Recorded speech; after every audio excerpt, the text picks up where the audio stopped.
여러분 안녕하십니까? 오늘의 북한 진행 시간의 강력입니다. 오늘 시간에도 전 시간에 이어서 탈북자 출신 월간조선 종강성 기자님을 모시고 이야기를 나눠보도록 하겠습니다. 안녕하십니까? 네, 안녕하십니까? 네, 저희가 전 시간에 이제 해상 탈북 이 내용을 좀 다뤄봤거든요. 네. 그래서 이번 시간에도 이어서 그러면 언제부터 이 해상 탈북이 이루어졌는지 사실 육로로는 이렇게 많이 좀 오지만 그렇죠. 해상 탈북하는 분들은 많지 않잖아요. 그렇죠. 실질적으로. 그래서 이 해상 탈북하는 게 언제부터 이루어졌는지 좀 이야기 좀 부탁드리겠습니다. 일단 뭐 저기 대회가 탈북 그리고 뭐 기순 이런 용어들 되게 많잖아요. 네네, 그렇죠. 그러니까 이제 그 1970년, 60년, 70년, 80년 이제 그때를 이제 넘어온 사람들을 기순용사, 뭐 기순자 그런 용어로 이제 칭하고 이제 그러는데 90년대 이후에 온 사람들을 이제 거의 대부분 탈북자, 뭐 이제 북한 이탈 주민, 뭐 세터민 여러 가지 용어가 있잖아요. 근데 뭐 그 용어에 대해서 저는 좀 마음에 들지는 않습니다. 그래서 저는 북한 출신 이렇게 어디 가나 출신들이 있잖아요. 그러니까 뭐 저기 대구 출신, 뭐 부산 출신. 저는 탈북자라고 하기보다는 좀 북한 출신이라고 얘기를 하고, 뭐 북한도 이제 어떻게 하나의 저기 우리나라고 그렇죠. 하나니까 북한 출신이라고 저는 용어를 좀 쓰는데. 이 사람, 뭐, 저를 포함해서 이분들이 이제 내려오기 시작한 건 거의 90년대 중반부터 이제 대량 탈북이 이제 일어났다고 보시면 되는, 뭐 아시잖아요. 권한의 행군, 그쵸, 북한의 그쵸. 유명. 네. 그러니까 북한에서 권한의 행군이 일어날 때 육로로만 온 게 아니라 해상으로도 이루어졌네요, 그때도. 그러니까 이제 그러니까 고난의 행군이 시작되면서 이제 중국으로 이제 나가는 사람 나갔다가 이제 오는 사람들이 대부분 육로로 이제 통해서 오는 거고, 그 이후에 보면 그러니까 배로 이제 저 바다로 통해서 해상을 통해서 탈북하는 사람들이 점점 늘어나기 시작한 거죠. 그래서 저 이제 취재를 하고 이제 기사를 쓰면서 이제 그 전에 기사를 쭉 찾아보니까 거의 1년에 한두 번 정도는 꼭 있더라고요. 근데 그 전에는 없었습니다만은 이 90년대 이후로 이제 쭉 들어오면서 2000년대 뭐 2000년대 중반 이렇게 오면서 보니까 거의 1년에 한 번, 두 번 꼴은 거의 쭉 있더라고요. 그래서 이렇게 이것도 참 재미있는 부분이다 좀 이렇게 생각했었는데, 이렇게 보니까 어떻게 보면 그냥 가장 결론적으로 얘기하면 권한행군이라고 이르면 북한에서 경제난이 시작될 때 이제 그게 해상 탈북도 같이 늘어난 거죠. 그러면 이게 북한에서 이자 거친 뭐 목선들이 내려오는데 대남 공작용 루트 사용 가능성도 있나요, 이게? 그쵸. 이제 그 일각에서 이제 아까 전 시간에 말씀드렸다시피 간첩이냐 아니냐 가지고 또 이제 뭐 했잖아요. 그리고 이제 뭐 이제 그 목선이 이제 대남 공작용 이제 루트로 사용될 가능성이 있다라고 이제 생각하는 게 이런 식이죠. 그냥 군인도 이제 뭐 와서 제대로 조사도 안 하고 이제 그러니까 이 사람들 와서 24시간도 거의 조사를 안 한 거로 알고 있어요. 이틀도 뭐 이게 그래서 이제 쭉 보니까 왜냐면 왜 이렇게 가능성이 있냐면 우리가 이제 저기 북한에서 이제 목선을 타고 이제 정말 탈북을 위해서 오신 분들 빼고 오는 이제 대부분 그런 대남 간첩 목적으로 온 사람들도 와서 조사를 제대로 안 하고 하면 사람들은 그냥 계속 이제 그걸 이렇게 사용하는 거죠.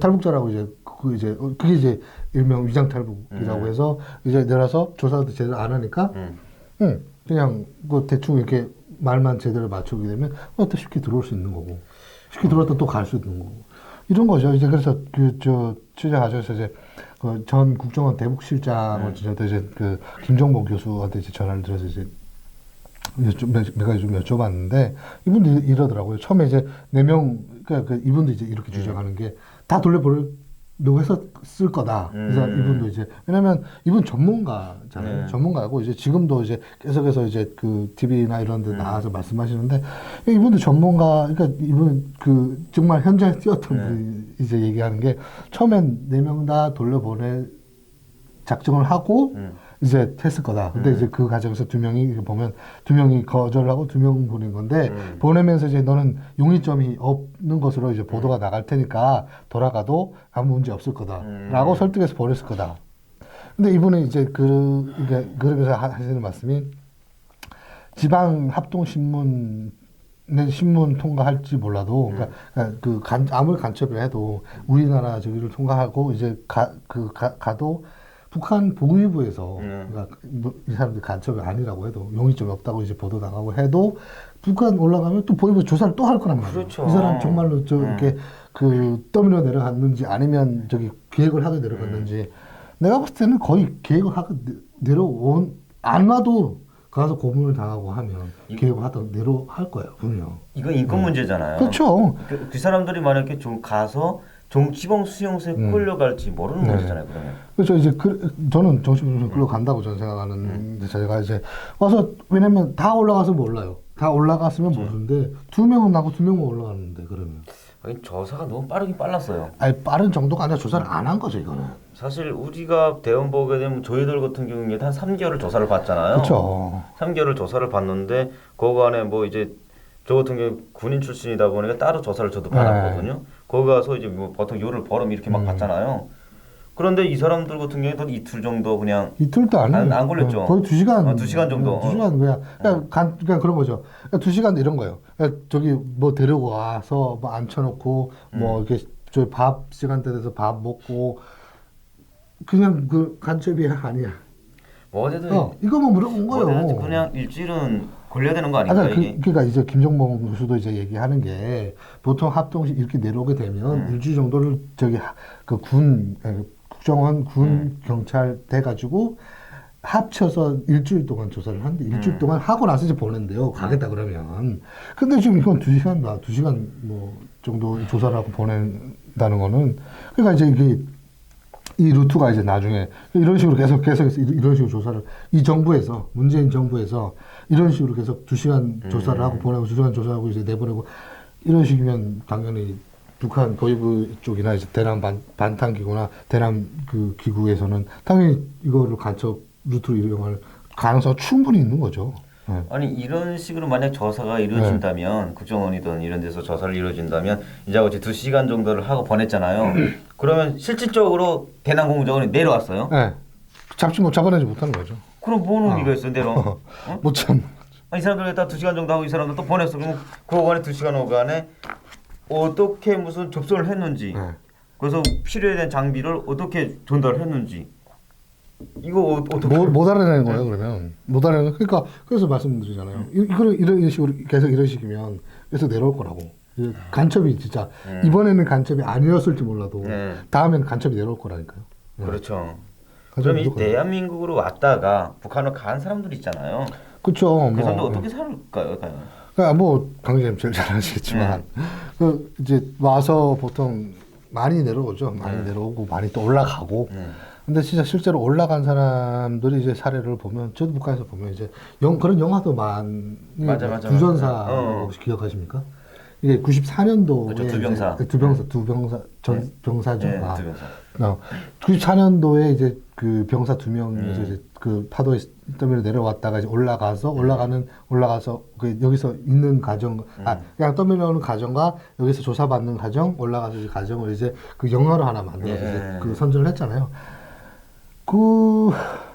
저도 그 영화가 생각나는 게 그 두병사 영화 보고 김철진이하고 그 이름을 그 두병사가 있었는데 그 사람들이 대한민국에 왔는데 국정원이 영화를 만드는 게 북한에서 만드는 게 이제 그 사람들이 이제 포로돼 가지고 막 늘었는데 이제 대한민국에서 병원에서 실려가서 이제 살린 거죠. 살려놨는데 기선시키려고 그 병사들한테 여자들 맞아 저도 기억나요.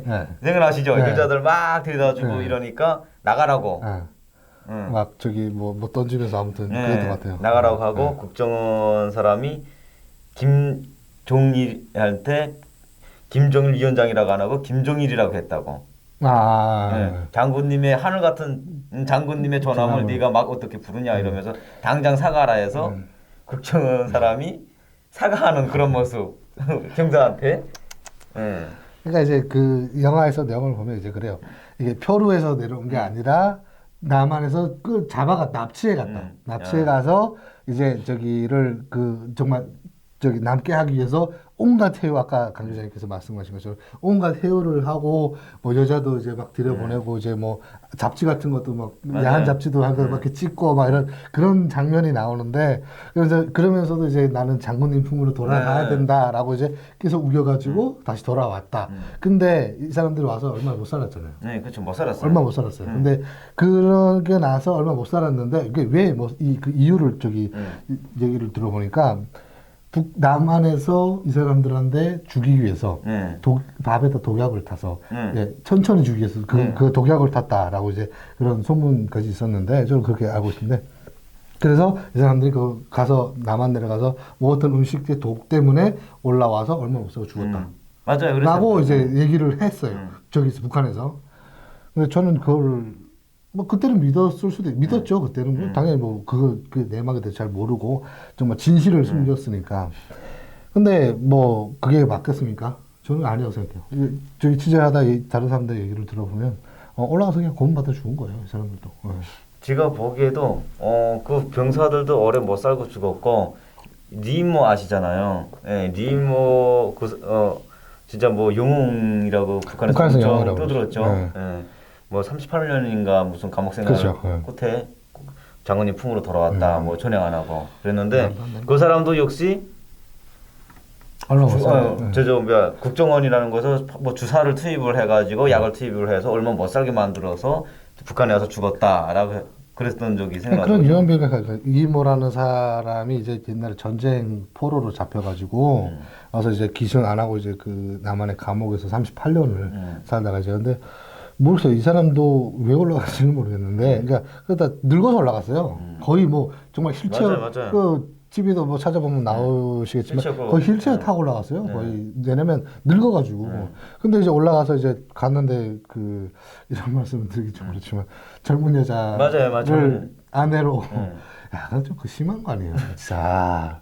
이렇게 말하면 좀 그렇지만. 이렇게 좀 말씀드리면 그렇지만 아니 젊은 여자를 갖다가 부인으로 이제 결혼까지 시켜주고 뭐 집도 주고 차도 주고 뭐 하다가 얼마 안 돼 죽었어요. 근데 이제 그게 그래서 그 죽은 다음에 유언비어이 이제 아까 말씀하신 것처럼 남한에서 주사를 놨다. 오래 못 사는 주사를 놨다. 말도 안 되는 소리예요. 어차피 늙어서 죽은 거죠, 그거는. 그러면서 뭐라고 했었냐면 이모가 TV를 보고 있는데 자기가 막 그 감방에서 쥐랑 잡아먹고 막 매 맞고 고문당하고 쥐 잡아먹고 이런 모습을 보면서 나 저렇게 안 살았는데 맞아요. 뭐 그랬다고 하더라고요. 저는 나 저렇게 안 살았는데 그러니까 이 사람도 어이가 없네. 이게 저기 드라마 같은 영화가 있어요. 민족과 운명 중에 이제 이모 편력 있잖아요. 따로 이거 없앴죠. 이모 편을 아예 드러낸 걸 알고 있는데 아무튼 그 드라마 속편으로 이제 만들었어요. 이 사람에 대해서 이 사람이 저기 남한의 감옥에 있으면서 너무 배고파서 막 쥐를 잡아서 막 먹고 막 엄청 고문하고 막 그리고 정말 온갖 그러니까 저렇게 해도 되나 싶을 정도로 했는데. 문제는 이제 그거를 영화를 만들어서 이모 그 사람이 올라간 다음에 보여줬대요. 보여주니까 이 사람이 아까 그 말을 한 말이에요. 나는 저렇게 안 살았는데 당연히 그렇게 안 살았죠. 지금 감옥 얼마나 좋은데. 물론 저기 뭐 그렇다고 저기 한 건 아니지만은 감옥이 좋다라고 이제 그런 건 아니지만 들어가면 절대로 안 되지만은 그러니까 그만큼 좋다는 거죠. 그렇죠. 남한 감옥. 북한에 비해서는 거의 호텔 수준이죠. 맞아, 호텔이죠. 뭐 잠 다 줘, 운동 다 시켜줘, 뭐. 그냥 정말 자유만 없다, 안에서 자유만 없다 뿐이지, 인권 보장 다 해줘, 저기 딱 식사 때마다 식사를 줘, 간식 줘, 뭐가 문제입니까? 지금 놓고 보게 되면 북한에서 완전한 고집을 했다는 게 왜 두짠할 수밖에 없냐면, 만약 대한민국에서 그런 약을 주사를 했다고 하게 되면, 우리 한국은 총에 맞은 사람들도 살리잖아요. 그쵸. 뭐 솔직히 수혈을 해가지고 피를 바꿀 수도 있잖아요. 그거. 그렇게도 되잖아요. 그렇게 되죠. 그러면 이 사람이 장기에 다 퍼져 있는 것도 아니고, 그리고 한국에서 뭐 할 일이 없어가지고 안에 국정원에서 뭐 그 사람들한테 주사하려가지고 저 그때 그 영화 마지막 장면이 지금 선하게 떠오르는데 이 병사들이 끝까지 기승을 안 하니까 국정원 사람들 청사를 하려고 사형장에 끌고 나가는 이런 사형장에 끌고 나가면서도 앞에 나가서 뭐라고 하냐면 우리는 장군의 병사답게 떳떳이 죽자. 이러면서 군복을 달라. 그래서 군복 깨끗이 다려서 입고 나가서 두 병사가 딱 어깨를 붙이고 장군님 만세를 부르는 예, 그다음 미국 쪽에서 보내라 해가지고 안 된다고 해가지고 뭐 북한하고 해가지고 북한에 넘겨보내 이런 장면은 끝났잖아요 이게. 사실 그때는 이 사람들 그거 보고요. 군인들 같은 경우에는 사실 북한은 선전 매체잖아요 이게. 아, 그렇죠. 예, 그래서 이걸 보고 진짜 많은 사람들 감탄을 했었어요. 아니 감탄한 정도가 아니죠. 와 정말 대단하다라고 이야기를 했었거든요. 저 고문을 받고 그 사람들도 막 고문 받는 거 나오잖아요. 그렇죠. 그러니까 딱 뚫고 놓고 아전이 그런 것도 나오잖아요. 그리고 이제 그런 해요. 집 주고 호텔 같은 집을 주고 자가용차를 주고 여자도 준다고 그거 다 주겠다고 했는데 그걸 다 마다하고선 장관님 품으로 돌아왔다고 했잖아요. 네. 이 대한민국에 와서 보니까 야 북한 너무 우리가 속고 살았구나. 맞아요.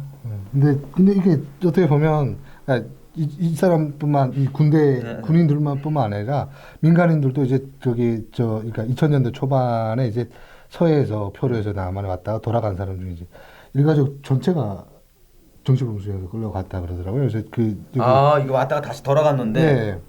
그 취재하는 사람 중에 한 명이 이제 얘기하는데 항해도에서